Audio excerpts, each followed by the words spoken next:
കേന്ദ്ര ഗവൺമെന്റ് ഇതേവരെ സഹായം നൽകിയിട്ടില്ല.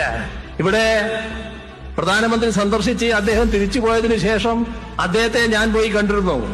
അപ്പോ ഒരു നിവേദനം മാത്രമേ കൊടുത്തുള്ളൂ. അത് വയനാട് ദുരന്തത്തിന്റെ സഹായമായിരുന്നു. അപ്പോഴും സഹായിക്കാമെന്ന് പറഞ്ഞു. സഹായം കിട്ടുമെന്ന് തന്നെയാണ് പ്രതീക്ഷിക്കുന്നത്. പക്ഷെ ഇതേവരെ സഹായം തന്നിട്ടില്ല. അതിനുശേഷമുണ്ടായ ദുരന്തത്തിൽ ചിലയിടത്ത് സഹായിക്കുന്നത് കണ്ടു. ഈ മാധ്യമങ്ങൾക്ക് ഏതിനെങ്കിലും ആ സമീപനത്തെ വിമർശിക്കാൻ തോന്നിയോ?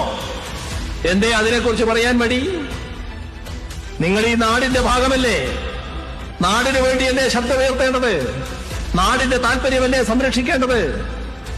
എങ്ങനെയെങ്കിലും നാട് തകർന്നാ മതി, നല്ല കാര്യമായിപ്പോയി എന്നാണോ ചിന്തിക്കേണ്ടത്? അതിനുവേണ്ടിയാണോ നിലകൊള്ളേണ്ടത്? നിർഭാഗ്യവശാൽ അത്തരമൊരു നിലപാടാണ് നമ്മുടെ കേരളത്തിലെ വലതുപക്ഷ മാധ്യമങ്ങൾ സ്വീകരിക്കുന്നത്. അവര് തന്നെ തിരുത്തേണ്ട കാര്യമാണിത്. അവര് തന്നെ ഈ പ്രശ്നം ഗൗരവമായി ചർച്ച ചെയ്യേണ്ട സമയമായി കഴിഞ്ഞു. ചിലരെങ്കിലും ഇപ്പൊ പറഞ്ഞു ഞങ്ങൾക്ക് തെറ്റുപറ്റി, ഞങ്ങൾ തിരുത്തി എന്ന് പറയാൻ തയ്യാറായി.